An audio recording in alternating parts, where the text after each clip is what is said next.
Hi everyone, Karen Lee from Kazza'S Corner. This is the fourth step of the 6 steps to happiness. And today's Thursday, we've got 6 days left before Christmas. Yay! Now I'm wondering how you all slept last night. Are you sleeping well? What's that I hear? You're not, and you don't know why. You've got lots of worries, lots of financial worries, lots of worries about your kids, lots of worries about results or business. Well, I'm not quite sure if you've ever heard of worry beads, but this is a worry journal. And you can pick them up from many stores. I mean, you don't need a very expensive one. It's a undated and just a lined book. I recommend one that's not a ringed type. I recommend one that's got a hard cover because you can utilize that within the end of the month to refer back to and see whether or not you achieve some of the things that you write in here. So I use this to write down anything that's worrying me before I go to bed, anything I know I need to address, the 3 vital things I need to address tomorrow that I absolutely must do, and also the things that I learned during the day. So it becomes a bit of fun to refer to. And it's become quite interesting to go back and read what I did 3 weeks ago and to see that I actually achieved those, and the ones that I thought that were important actually weren't. So it's a really good, like a little journal of life, I suppose. Not a diary. I'm not talking about a diary. This is something different. So if you're having trouble sleeping, which at this time of year is understandable because it is Christmas time, then maybe this is what you need to do. So just chuck that down there, throw it away. The other thing that you can do to help you with sleep, and this has been researched because our minds, if they're constantly being activated with a phone, it's very hard for us to switch off. We have what we call our attention deficit disorder going nuts because all we want to see is what's going on in social media. Oh, look at that. Oh, that's great. Oh, it distracts us from relaxing and switching off. And it's very important at the night time to relax and switch off. And you cannot do that if you're watching TV or if you're looking at your Facebook, waiting for that next like or waiting to see if that next comment or wanting to read somebody else's comment. It won't allow your minds to relax. So, half an hour before going to bed, and have a set time that you should go to bed each night. This is a new sort of thing that you can put a new jig in for your nighttime routine. And yes, I know I go on about nighttime routines. If you do this for 21 days every night without fail, you'll find that you can start to sleep better. I know this because I have been doing it. I've always been a very light sleeper from a very young child. Mum and Dad would tiptoe up the hall and they click the light off for the hallway and I go, "Hi Mummy, hi Daddy," because I have a very acute hearing. It used to drive them nuts. And I believed I could never change that, but that's not true. You can by adopting, I should say, a different philosophy. So my philosophy for sleeping was wrong. I hadn't thought about it too much. I just thought, I can't sleep. You know what?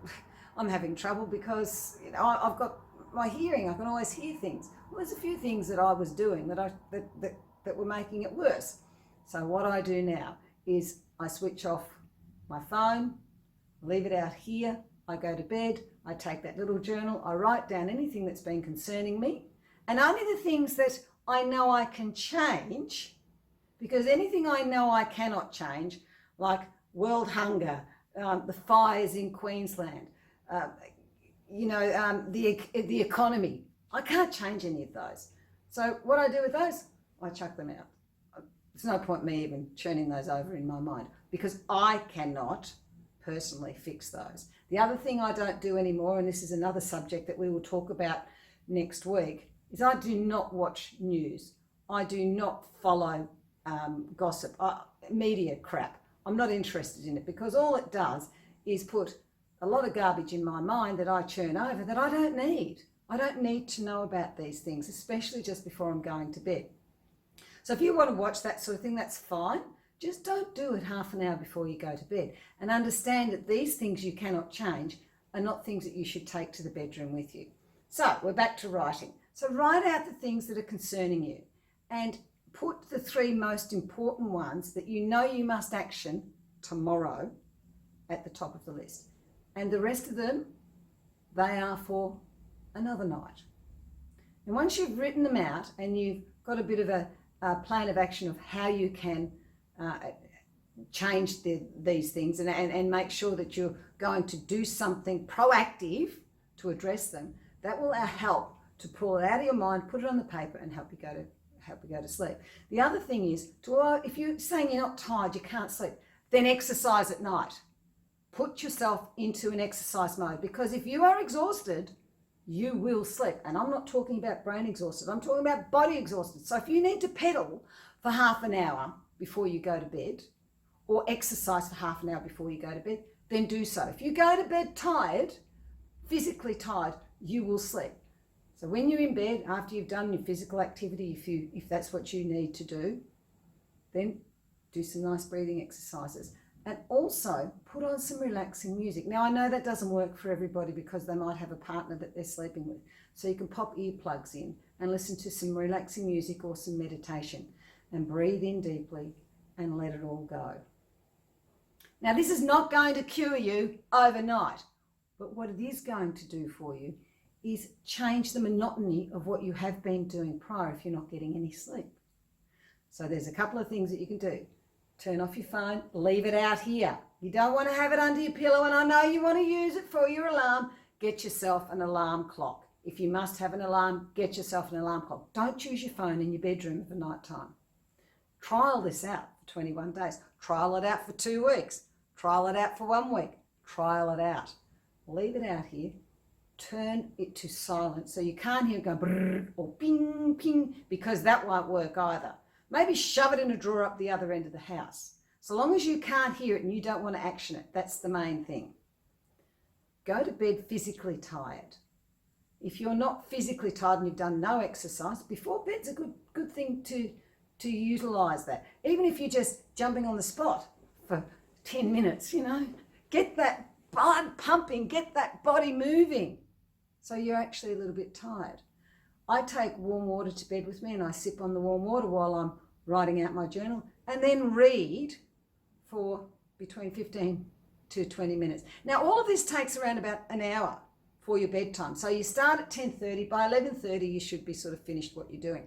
And then I listen to music for 20 minutes because that, for me, works. It might not be what you need. Sometimes I only read for 15 minutes. So it depends on how much you like to read.